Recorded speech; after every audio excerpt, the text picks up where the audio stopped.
జై శ్రీరామ్. రైతు చూడని ఇష్టం లేదు, రైతు చూడని కష్టం లేదు, రైతు చూడని చావు లేదు. మనము అన్నం కోసం ఎప్పుడు ఎదురు చూస్తామో అప్పుడు రైతు బాధ తెలుస్తుంది, రైతు కష్టం తెలుస్తుంది. అందుకే సేవ్ ఫార్మర్ అనేది. ఇది 2 ఎకరాల కరేపాకు తోట అండి. ఇందులో ఇప్పటికి మేము 5 ఇయర్స్, మోర్ దెన్ 5 ఇయర్స్ అవుతుంది ఈ క్రాప్ తీయబట్టి. 4 మంత్స్కి ఒకసారి కటింగ్ పడుతుంది ఇది. ఇప్పటికి లాస్ట్ డిసెంబర్లో ఒక కటింగ్ అయింది. ఇప్పుడు 2 మంత్స్ అవుతుంది ఇది. ఇంకా ఒక 1 మంత్లో ఆల్మోస్ట్ కటింగ్ పెట్టచ్చు. ఎస్టర్డే మనం మాట్లాడుకున్నాం కదా, దళారులు వ్యవస్థ మారాలి, రైతుల సెల్ఫ్ మార్కెటింగ్ చేసుకోవాలనేది. దీనికి ఇది ఒక ఎగ్జాంపుల్. ఎందుకంటే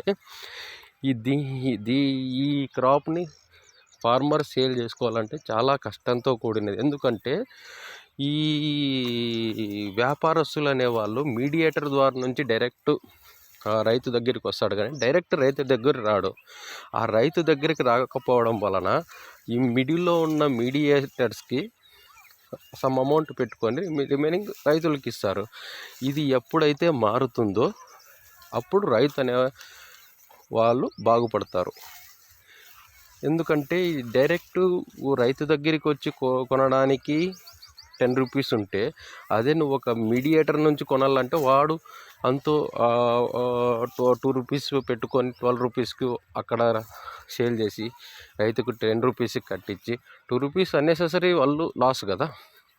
అందుకే ఈ రైతు అనే అతను ఎప్పుడైతే సెల్ఫ్ మార్కెటింగ్ చేసుకోగలడో అప్పుడు అనేది రైతు బాగుపడతాడు. నేను చెప్పాను కదా, రైతు చూడని కష్టం లేదు అన్నాను కదా. ఇదే ఫ్రెండ్స్, రైతు చూడని కష్టం లేదు. దీనిలో వచ్చిన లాభాలే ఇష్టంగా ఉంటుంది.